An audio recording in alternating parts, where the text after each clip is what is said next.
Assalamualaikum warahmatullahi wabarakatuh. Kembali lagi bersama kita di channel TV RW, di mana kita membahas tentang sejarah dan kehidupan masyarakat di daerah Minangkabau. Kali ini kita punya tema tentang cerita Lebaran, mana kita sekarang telah hampir menyelesaikan Ramadan di tahun 1444 Hijriah ini. Maka kita akan bahas tentang Lebaran.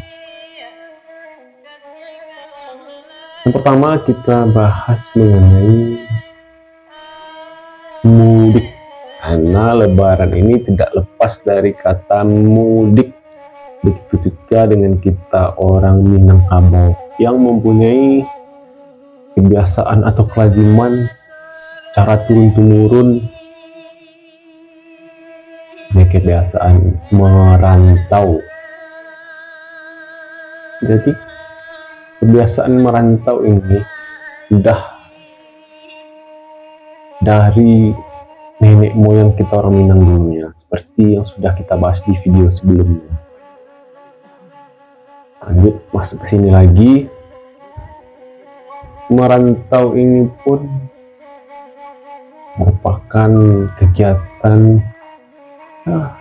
mencari nafkah, mengangkat harkat martabat keluarga, dari penghidupan yang baru.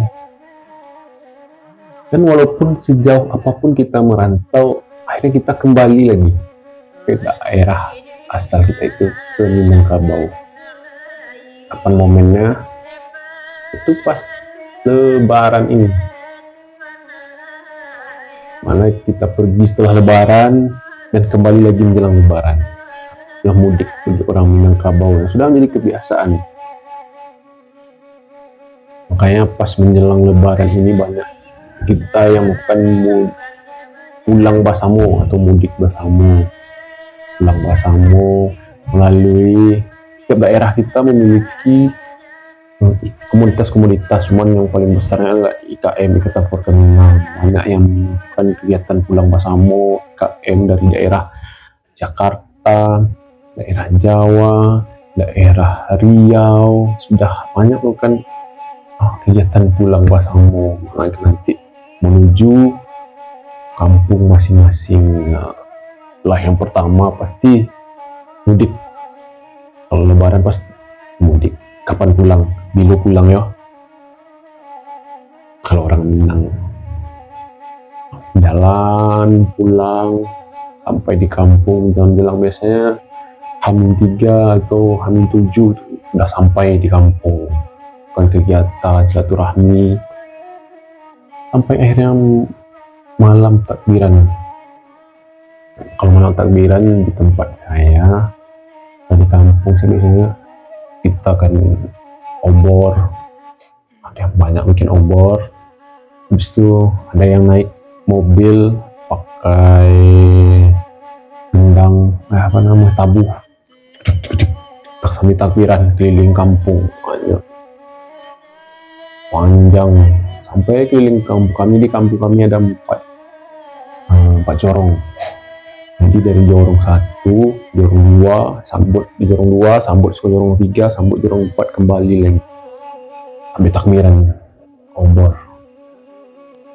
Dan juga kalau dulu waktu masih kecil-kecil, bagi yang masih kecil pasti baju Lebaran, celana Lebaran, sepatu udah semir, baju udah setrika, besok sholat Id langsung dipakai. Ada nggak kayak gitu? Nah, saya dulu gitu. Setelah takbiran tidur, cipan baju semua udah, besok sholat Id. Sholat Id, masjid, sholat, selesai sholat pulang, tak THR, Bu, Pak, Om, Mak, Ete, Uni, Uncu, Mak Dang, Mak Ete, THR. Waktu dulu dia cerita dulu ya, flashback. Flashback ke belakang kecil. TR udah kumpul, ganti baju sholat ke baju rayo, baju lebaran tadi. Di kampung kami ada tempat kumpul namanya balai. Jadi balai kumpul di sana hiburannya ada buayan kaliang, atau yang nggak tahu yang kalian juga buayan kayu didorong pakai manual. Yang tidak kalah pentingnya di Sumatera Barat kalau lebaran ini adalah macet. Tapi kita sudah beredar di media sosial bahwasanya, dan udah ada juga prakteknya bahwasannya jalur dilakukan pengalihan jalur oleh pemerintah. Dibikin rekayasa lalu lintas yang biasanya jalur 2 arah dibuat sekarang jalur 1 arah. Itu kalau arah dari Padang Bukit Tinggi, dari arah Cincin, Padang Panjang sampai Padang Luar itu 1 arah. Kalau yang dari arah Bukit Tinggi ke Padang, jalurnya dari Padang Luar ke Malala terus Cincin baru arah ke Padang. Jadi dilakukan rekayasa jalur pas lebaran untuk mengantisipasi kemacetan, karena memang tiap tahun daerah di Sumatera Barat itu, apalagi jalur Padang Bukit Tinggi, parah macet. Tapi kalau nggak macet nggak lebaran juga ini, sepi juga, cuman susah juga mau kemana-mana, macet.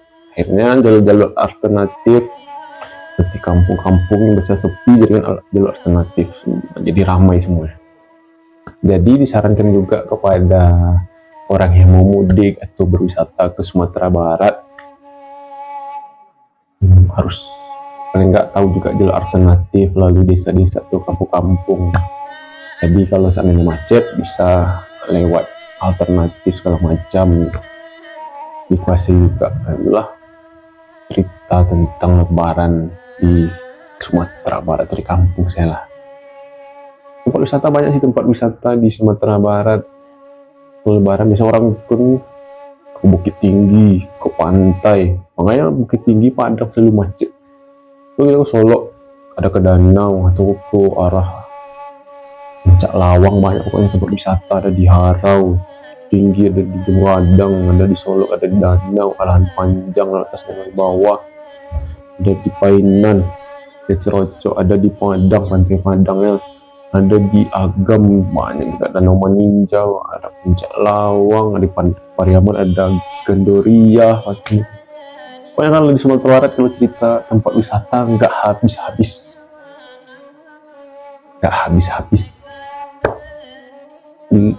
Pemandangannya pun indah, mata sejuk, udara sejuk. Apalagi kalau ke Alahan Panjang, dingin, buat kebun teh, banyak pokoknya. Kalau lebaran di Sumatera Barat, happy deh. Ini buat yang masih di rantau mau pulang, hati-hati yang pakai kendaraan, cek kendaraan sebelum pulang. Yang mudik pakai pesawat, pakai kendaraan kapal, siapkan fisik juga. Penting THR, jangan lupa buat orang di rumah. Jadi cerita kita hari ini mengenai lebaran atau pulang kampung, mudik di kampung. Nah, sekian video kali ini, nanti kita lanjutkan pada video berikutnya. Tetap ikuti TVRW, like, subscribe, dan komen di bawahnya apa pengalaman teman-teman di kampung waktu lebaran atau menjelang pulang. Jangan lupa persiapkan fisik sebelum berangkat atau mudik. Kalau yang pakai kendaraan, siapkan mesinnya, periksa rem segala macam. Pastikan mobil dalam keadaan sehat dan fisik dalam keadaan fit dan prima. Ya, itu saja. Wassalamualaikum warahmatullahi wabarakatuh.